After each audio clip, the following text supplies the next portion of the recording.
Hi everyone, welcome to this very special message. I'm going to dive right into it today. I feel like there's something very powerful that wants to come through, and I felt called to use the Aquarian Tarot. It's the Italian version. I absolutely love the imagery of the cards here. Hierophant. Just absolutely love this deck. And okay, let me just get to it. So someone has been unconsciously recovering their magic. And this is something that I wrote down this morning. We have the Chariot, the Two of Swords, absolutely beautiful, Three of Cups at the bottom of the deck. If you know me, you know this is my confirmation as a reader, that there's an important message wanting to come through from my guides for the people listening. The Three of Cups follows me everywhere. It's very beautiful. Okay, so someone has been working on recovering their magic. It makes sense that the Chariot card came through because it's connected to the moon. On the Two of Swords, you usually see the moon on traditional versions. There's something here about a layer, a profound change is happening. And I feel like unconsciously you've been working with the inner child. There's definitely a conscious part of you that's been trying to reparent, trying to understand certain things, maybe hold space for your inner kiddo. And the Chariot card to me is a lot about a graduation. I connect this card a lot to, energetically, like losing baby teeth or taking your first step. Things that we celebrate as kids, and this is an invitation for me always to celebrate things as I get older. I've shared this so many times, but this card reminds me of, celebrating non-anniversary, just like Alice in Wonderland. To me, this is just a perfect card in a perfect timing here with what I'm sensing. So as you're recovering your magic, the blindfold is coming off for you, because you're able to tap in parts of yourself, to connect with parts of yourself that have been lost for so long. And to recover our magic, I think, really starts with celebrating the small steps. It starts by honoring all the little graduations of life. And I feel it, that the collective is very focused on suppressing. I want to do less of this. I want to not eat this thing. I want to not say or think or do. I think that we're focused a lot on suppressing things, when actually the invitation is very clear for me that it's about adding a little bit more magic, adding a little bit more sweetness, adding what feels good. To kind of create new habits that are not necessarily about healthy, perfect habits. It really is about changing, letting the energy switch. Our brains, they get so used to things. They get so used to us doing the same thing over and over again, and we can find a lot of comfort in doing the same things over and over again. And sometimes we realize, okay, what I've been doing is not so healthy for me. It's not good. It doesn't make me feel good. It doesn't align with my values. I'm kind of stuck in this energy. So instead of pressuring yourself and saying, I just want to suppress this and never do this thing again, how can you add something that feels good into your schedule, into your life? And really, again, focusing on the recovery of your magic. For you, it could be listening more. It could be finally reading part of the book that you've had on your bookshelf for years and years, but you didn't get to read it, or you just forgot about it. There's something about, it's right here. It's not about buying something. It's not about getting something new that feels expensive, that's gonna add to the stuff. It really is about what you already have. You're recovering something. You're, again, taking the blindfold off and noticing this thing is right here, and it's full of inspiration. It's full of life. And I think that it's going to be of great help for me to kind of, maybe for you, it's about doing better. Again, I feel it as really finding more joy, tapping into more sweetness, joy, pleasure. And it's always connected to the present moment. I really want to focus this energy on right now. What is available to you that could help you, again, recover some type of magic, or help you get inspired, get creative, get motivated. Just having more energy overall in some way. And it's not about perfectionism. It's not about pressuring yourself. It really is about the intention and being as present as you can with the energy. So the Chariot and the Two of Swords can be so connected to the past coming up in your dreams. What are you dreaming about? Personally, for me, especially this last week, it feels like I've been reconnecting with old friends from my childhood and figuring out certain things, getting like the little missing pieces of information connected to my childhood, connected to my teenage years. And it feels like my brain, my intuition also, they just want to tell me, like, those are the people who changed you. Those are the people who impacted the timeline and your journey as a healer, as an intuitive.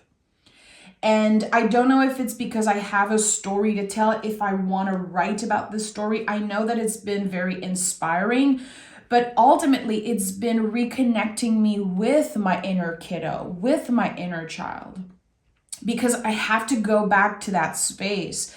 I have to really think about, okay, when were the moments when I spend time with that person, or the face that I'm seeing in my dreams, like, what does it mean? So I've been looking at old pictures. I found this old, box full of pictures, random pictures from all years and decades. And I've been looking through this and getting inspired by that. And I go back a lot to my inner child, just pictures of myself really inspiring me to create, inspiring me to have conversation, or again, it's all about recovering my own magic. So it makes so much sense. Again, that the Chariot and the Two of Swords is here. It's about rhythms. See, the moon is here again. I invite you to think about your own moon sign, because those messages are meant to be applied to you in a way. My moon is in Leo. So shout out to all my fellow moon and Leo signs. But whatever your moon placement is, there could be something very important connected to the element of that. So to me, it's fire. So I know that when I'm being invited to work with my moon, since it's a fire sign, I'm going to be writing and burning. I'm going to be meditating, looking at a candlelight, which is something that personally I was doing as a kiddo, and I had no idea that I was connecting with my guides, or that it was, helping me trust my intuition more. It was connected to my own magic. I had no idea. I was just doing it because I felt like there was something magical and hypnotizing about the flames, the light. What is this element for you, and how can you add more of it into your life? Really think about it. Really open up to your own intuition. I would invite you to not, don't Google what earth element means, what this means. Really let the first instinct, like your initial thought and feeling, come up around that and trust yourself. This card here, Eight of Cups, is connected to Pisces. Pisces is so intuitive. Pisces knows how to find inspiration within themselves. They inspire the world without even knowing it. They do it because it's natural. It's not necessarily consciously that they do it. And the Eight of Cups is about letting go. So we are moving on to calmer waters, clearly moving on to a new beginning, because again, it's Pisces. So we're clearing something, and then the Aries energy, the beginning of the astrological loop, it finds us. It's like, okay, there's a new beginning here.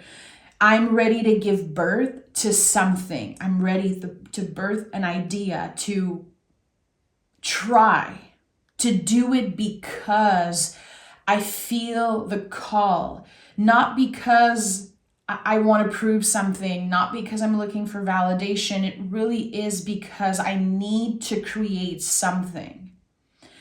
And don't underestimate how healing that could be to other people also. Just seeing you tap into your magic, recovering your magic, how inspiring it is to see other people do that. But also, if you have anything to share, sharing your light, sharing ideas, I think that it could be so inspiring in ways that you cannot even comprehend yet. Look at that. We have the King of Wands and the Wheel of Fortune. And we also have the Ten of Pentacles at the bottom of the deck. So this tells me that you are consciously working on ending certain patterns connected to your ancestors. It all goes back to recovering our magic. Is there a time when you were a kiddo where you were just, again, doing something because it felt natural and someone told you that you look crazy, or that those things are just, fantasies, it's not real? Or were you pressured into working hard, focusing on what you want for your future? Do you want to go to school? What do you want to do for work? It's interesting because on this card, there's the kiddo. And the parents, like the caretakers, are looking at, the castle, and they're focusing on, okay, the future. But the kiddo is here. He's turning its back. He's like, I don't want to think about this. I'm not ready. I'm still a kid. So it's very beautiful. Actually, it's the first time I used this deck for years and years, and I never noticed that the kid had their back turned. So this is important here. Maybe you are consciously turning your back on what was expected of you as a kid. Personally, I feel the weight when I look back, especially like teenage years. It was so hard to just be. It was so hard to just honor my creativity, my intuition, my magic, because there was all those questions about, what do you want to do for your future? Like, what are you going to do? Where are you going to study? Are you going to study? Are you going to quit? Are you going to find a job? How are you going to make money? How are you going to find independence and your freedom? And I think that by obsessing over those things, we kind of lose our freedom. We don't even get the time to explore possibilities and to feel into things. So the wheel is turning here. I love seeing the Wheel of Fortune right now. It's been coming up so much in readings because the wheel is turning for everyone. And I think that we all have specific areas of our lives that we feel stuck in. Old mentalities, old stories, old beliefs about, again, I think for a lot of us, it's that pressure of how are you going to make money? How are you going to maintain the success? How are you going to find success? What is success to you? Like all of those big questions that are keeping us from just being. They are keeping us from staying in our center. And the Wheel of Fortune is a lot about that. The Wheel of Fortune is really the foundation of this card in the way I perceive it and lived it for years and years is, can you remain in your center even when the universe is doing its job, when things are changing, sometimes unexpectedly, sometimes it's challenging, sometimes it's beautiful, but can you remain connected to your center? How do you get grounded? How do you stay present? And this is going to be different for each and every one of us. And it's weird because what's coming up for me is beauty. And someone mentioned that today in a lovely reader that I listened to here on YouTube, an astrologer, tarot reader. And she was like, think about the first flower that ever bloomed. And then I was like, wow, okay, that reminds me of New Earth, Eckhart Tolle, New Earth. The first sentence of the book is talking about that. The first flower, this energy of beauty that just appeared really for no reason. It was just beauty. It was calling us back into presence. And to me, that's what beauty is. And I was judged a lot in my life personally. I don't know why I feel like getting personal, but I think this is like super important for a lot of us. I remember being judged a lot for how much beauty had like this big space in my life. I was a hairdresser for almost 15 years. I was always obsessed with fashion since, as long as I can remember. I always loved makeup. I always loved making things beautiful. And I feel like I was shamed into really believing that that was superficial. And actually today, I took huge steps back from being a hairdresser and from, in the day-to-day living in the beauty industry, working in the beauty industry. And now I have such a different appreciation for it, for how I made people feel beautiful, how I was, as a hairdresser working in front of a mirror all day, every day for 15 plus years, and how it helped me feel so much more confident about who I am, how I looked, and having this connection with people that is so like in your face. And I think this for me it is part of reclaiming my magic and reclaiming parts of myself that I was, again, judging because of other people's opinion. And what is it for you? What are some of the old beliefs that you have about the things that you love, the things that you find beautiful? Because again, beauty is coming up very strongly here around that. I have this New Earth, the first page of the book, which changed my life. I remember the first time I read New Earth from Eckhart Tolle. I was probably 18 years old. I think it just came out, 18 or 19 years old.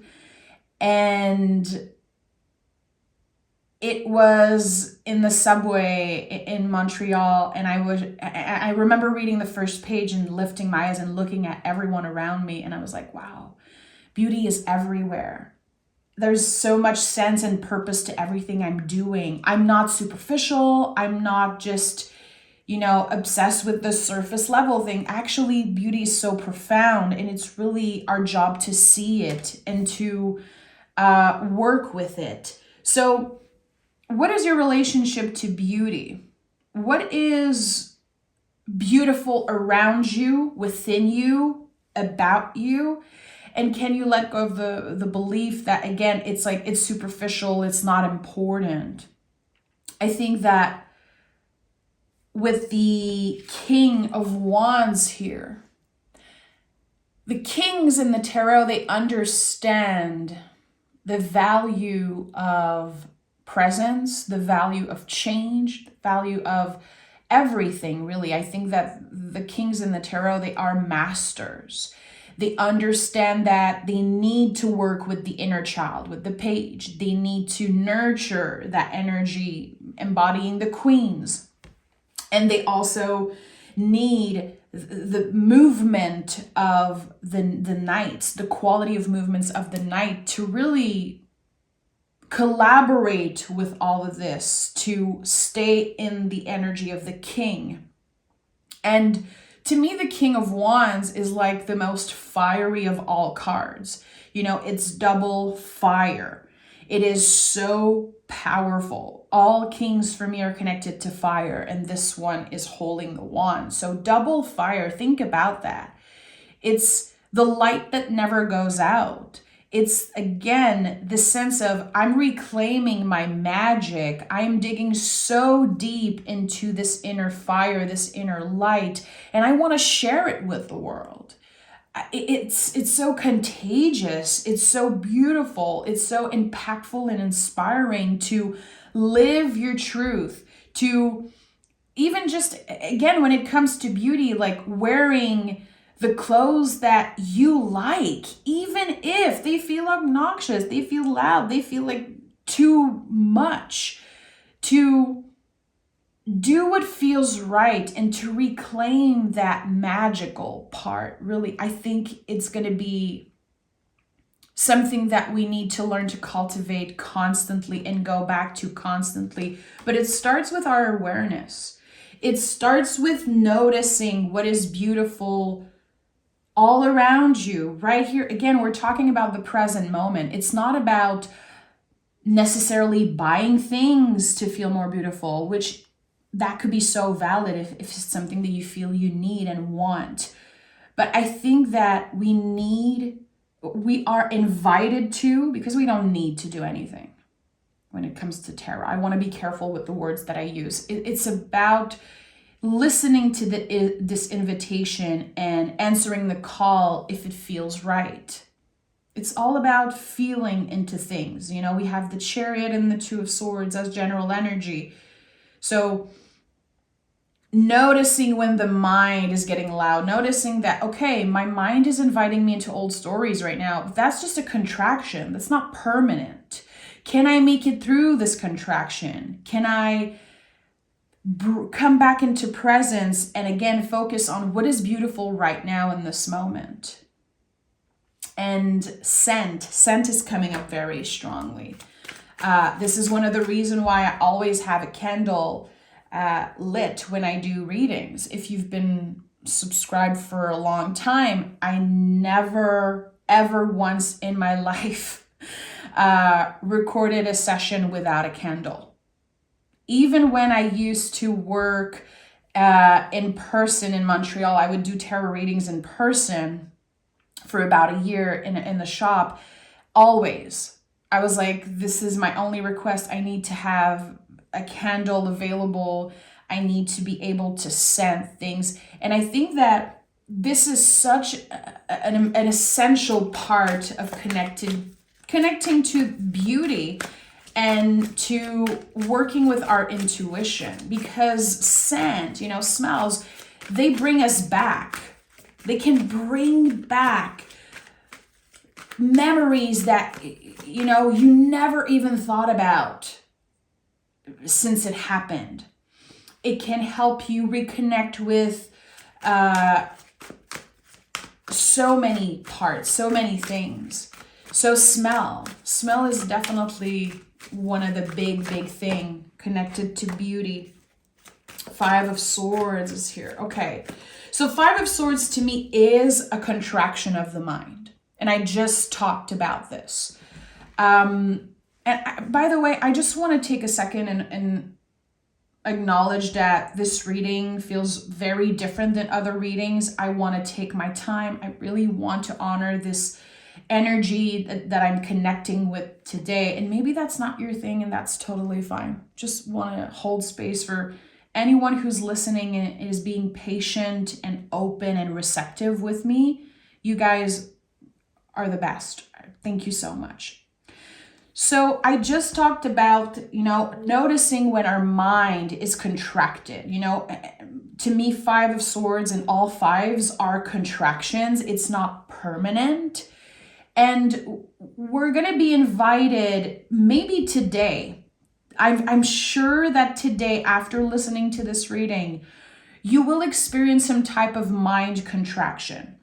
So you will feel good, you will be present, you're probably going to smell something, I feel like smelling the coffee that's brewing, smelling your favorite perfume, smelling your fur babies, the hair of your partner, the skin of your partner. It's like my favorite thing in the world to smell my husband's skin. And then suddenly there's the contraction. There's this moment where you're like, oh, I'm thinking about the bills I have to pay and this thing that I didn't do and this person I'm just so annoyed with and this friend that I'm mad at and this thing that was said to me. You're gonna feel a major mind contraction. And that's 100% happening for you today. We're humans. It's gonna happen. And there's going to be this very specific moment where you're tapping into your magic. You're, again, recovering parts of your magic. And you're able to say out loud, mind, I hear you. Thank you for helping me stay alive. Thank you for reminding me about all of those things. But right now, I am focusing on beauty. I am focused on the present moment.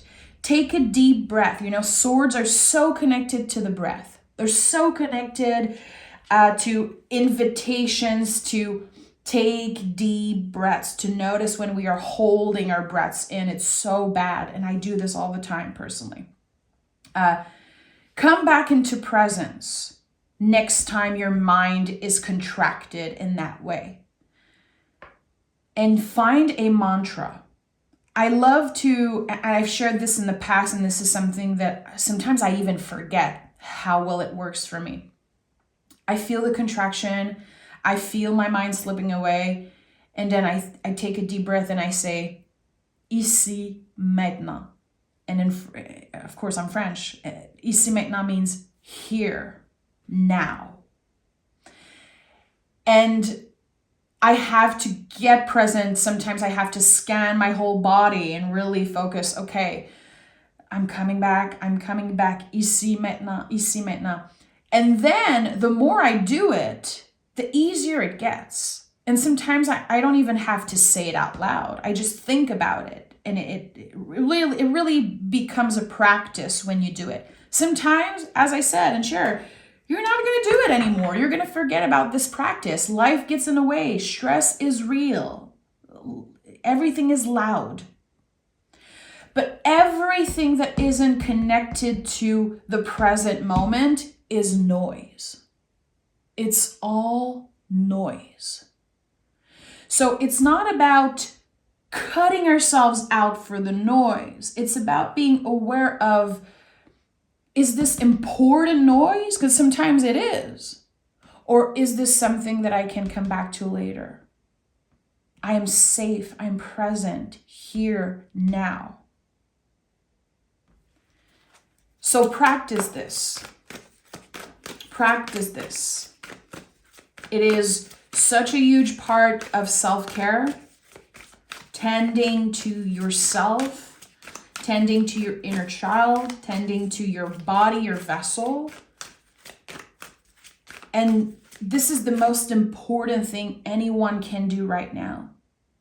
Because when your loved one needs you in the future, it will happen. Maybe they need you now.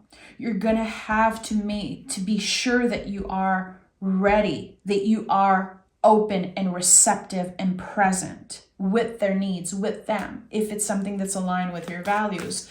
But we need to take care of ourselves. Self-care is like, I know sometimes I'm just even tired to hear those words, self-care, self-care.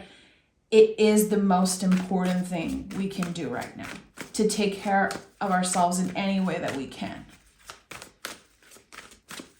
And to really ask, like, is this actually good for me? Is this actually good for me? Or am I doing this because I'm used to this? Because I'm stuck in old patterns and old beliefs? And I have 2 cards here. I have the 8 of Swords and the 6 of Swords. Again, it makes a lot of sense because 8 of Swords is the full-on transformation of your mind. This has become, over the last few years, one of my favorite cards.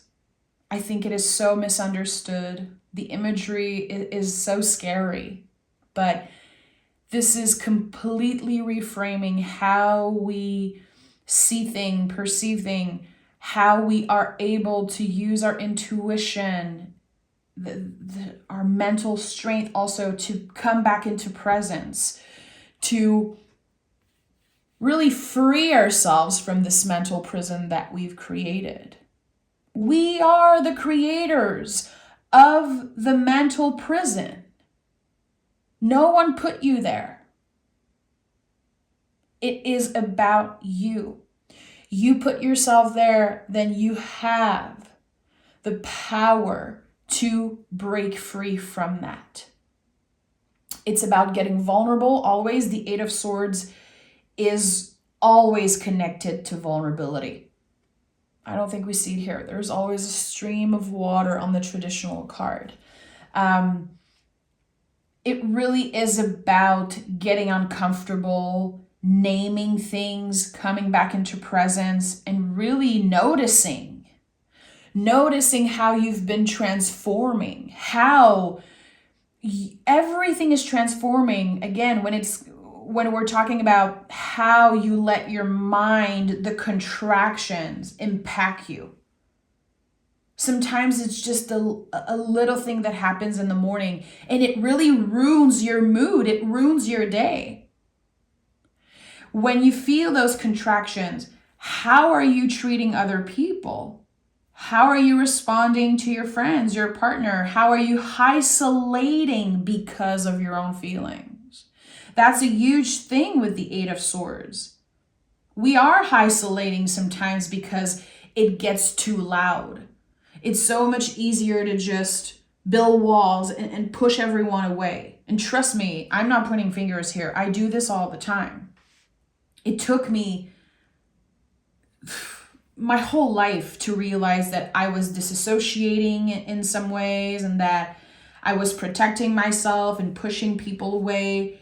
That honestly, it felt more comfortable being in the position of the person here on the 8 of Swords. At one point, it felt more comfortable. It was like, okay, I'm blocking everything. I'm just going to act like I'm not seeing or hearing anything. Is it good for me? No, clearly not. Clearly not. So transforming the way, really honoring this transformation. We have the 8 of Cups here. We have the 8 of Swords.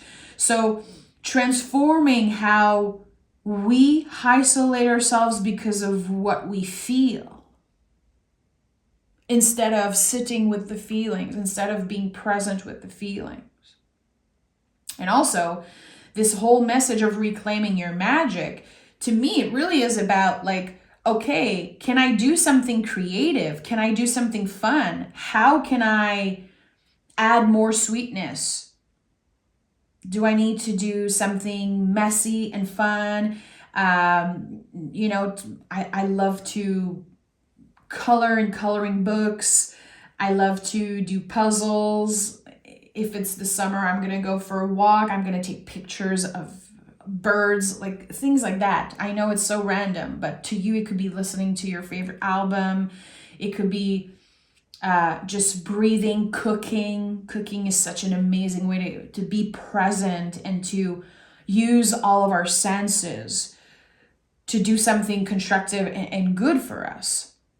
So what are you going to do? What are you going to do? And that's personal to you. And the beautiful thing here is that we have the 5 and then we have the 6 here. And the 6 of Swords is bringing all of those lessons with us in this new beginning, in this new era of radical self-love, radical self-acceptance, presence, being as present as we can, taking care of ourselves the best that we can, because it is essential, because we understand how important it is. So in this new era, we are bringing all the swords with us. We're not trying to suppress the ego. We're not trying to suppress all bad memories. I think that there's such a huge misconception when it comes to healing that it's like, I'm never going to think about this person again. You're a human. You will think about this person again, but hopefully it's not going to contract your mind as much. You're going to be able to hold space and love. And that is such an amazing feeling.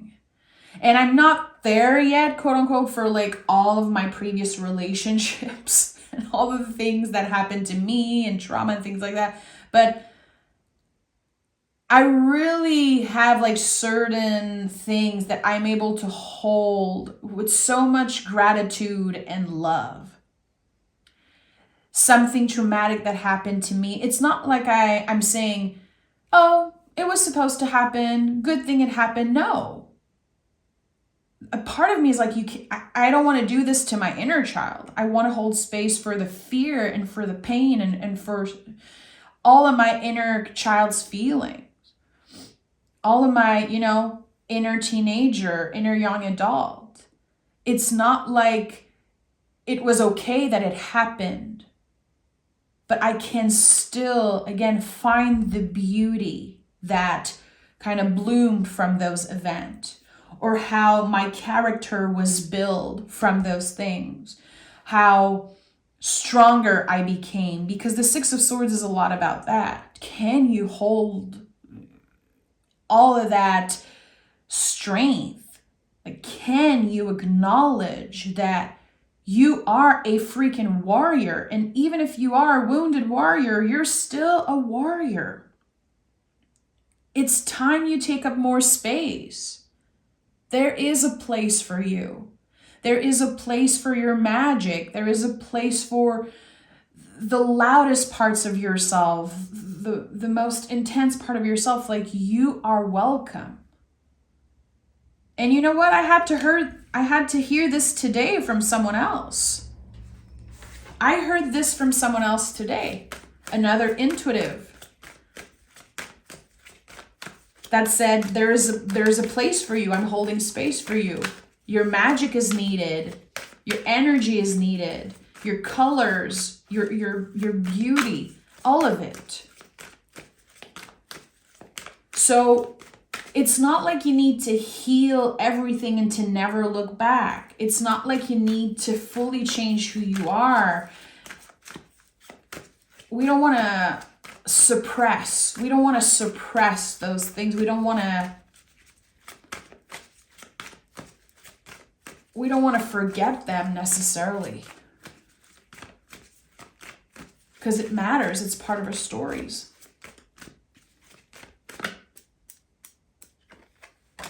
But we can relearn. We can unlearn. Page of Pentacles. What if healing is unlearning all the things that you were never meant to be? What if healing is not about suppressing all the memories and all the negativity, but is about holding space for those parts? The Fool is here. Listen, this is no joke.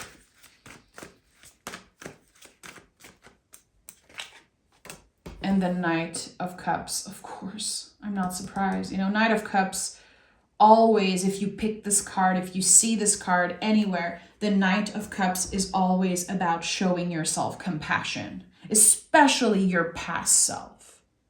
Because it's so easy to blame. It's so easy to say, I was so dumb. Why did I trusted this person? Or say things like, if I could go back, I would do things so differently. What? You did the best that you could. You chose things and probably dealt with the consequences. You're probably still dealing with some type of consequences, but it made you who you are. It made you a warrior. And all of those things are really part of you, part of your soul. And I think that this is the ego. The ego loves to time travel and say, oh boy, you could have done a way better job. Why did you quit this job? Why did you trust this person? Why did you commit to this? Why did you buy it's so easy for the ego to judge when actually chances are the ego was in the driver's seat when you took those decisions. So the ego most of the time is full of shit. I think we know this, but we don't want to suppress it because the ego was in the driver's seat when you took massive decisions that change your life. I think of myself and really specific moments in the timeline of my career where I woke up one day after, 6, 7, 8 years working somewhere and saying, this is just not working for me. I'm out of here and leaving. And I know the ego was in the driver's seat because I could have been more careful. I could have been, preparing the people in charge or whatever. No, the ego helped me, support me in that moment to do big changes. And yeah, you're going to deal with the consequences. This is what life is. It's like action and consequences all the time. But I do feel like we need to show ourselves more compassion because we are humans. We are so full of contradictions. I think that we are all meant to believe multiple truths at once. And this energy to me is so connected to Gemini. Shout out to my Geminis. I have so much Gemini in my chart. Venus, Jupiter, other stuff. And Gemini, this is what it teaches me every day, that we can believe multiple truths at once. Something can be very shitty for you, but actually there's so much beauty there. And just understanding that life is gray. It's not one side or the other. People who are obsessed with choosing a side, they don't get it. They don't get it. So here with the Page of Pentacles, again, I want to go back to this message of what if healing is about unlearning all the things that are not you really. Unlearning the things that are not aligned with you anymore, the beliefs that just aren't aligned with your values anymore. There's so much that we absorb as kids, and to me the pages are all connected to our inner children. And the Fool here, the Fool is the soul. The Fool is 0. It's the egg. It's who you were supposed to be before your caretakers showed you how life was, before society raised you. For a lot of us, internet, like social media. Yes, there's a lot of things that feels negative around that, but there's so much beauty also that comes from it. Again, it's not about only looking at the light and the positive. This is not healthy. It really is about holding space for what beauty came out of something that maybe is traumatic or ugly. Those mind contractions that come through. So the Fool is the soul. The Fool showing up in this reading is such a huge confirmation of this new beginning that we're about to begin. It's the astrological new year happening very soon in the next few weeks. We're going to feel the shift. January, February, personally to me, are like reset months. I don't set big goals for myself. That's very personal. If you do, love it. I'm holding space for all of it. But I feel like March is really the month where we're seeing the green light, we're taking the blindfold off, we're fully recepting, and we are ready to give birth, to birth something. A new idea, maybe a new goal, maybe just holding space for the potential of something, holding space for possible new feelings, possible newness. It's not about forcing ourselves. It really is about feeling into things and saying, again, with the Knight of Cups, I'm showing myself compassion. I'm holding space for all of this. And the Knights are about the quality of movement. The things that you do, is it aligned with your feelings about yourself, your feelings about the world, what your heart wants? To really give ourselves the time also, because with all that moon energy, there are things that you will want on Monday, and on Friday, you're not going to want those things anymore. So for some reason, and I'm really, I want to honor what's coming up in this morning, in this moment.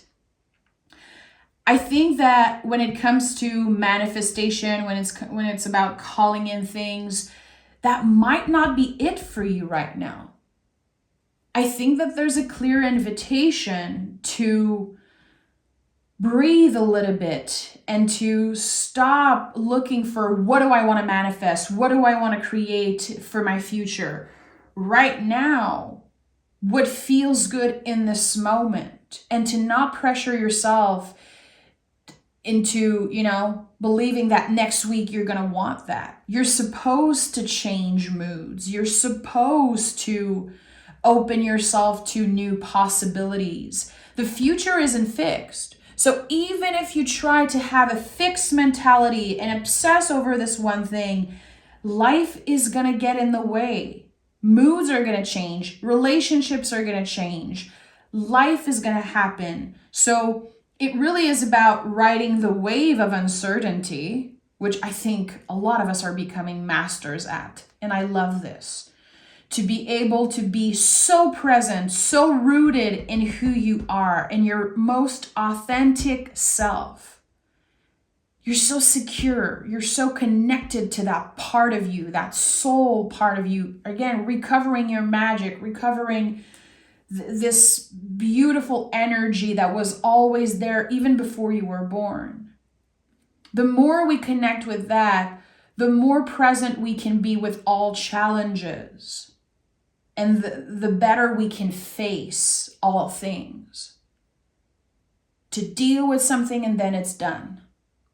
And sometimes, things happen and it's going to happen through a long period of time. And this is just life. You're not alone. We're all in this together. Especially when you feel like you are the only one suffering. Especially when you feel like you're the only one going through this. Why do you believe this? Is it because you're isolating because of those feelings? And then you're scrolling through your phone and everyone looks like they're having a good time. Trust me, if they're posting online constantly what they're doing, they're not having a good time. We all know this. We just have to remember. It's weird because I'm seeing the flowers here in the back. And now I have like flowers, the Miley Cyrus song. Obviously, I'm not going to sing it because you're going to have it stuck in your head for the next 6 months. It's a very fabulous song. Even if we've like overheard it in the past few years, how I feel like there's an invitation to, it sounds so cheesy, but like, when she said, I can buy myself flowers, write my name in the sand, and all of those things. It doesn't have to be about buying literal flowers, but like, what can you do for yourself today?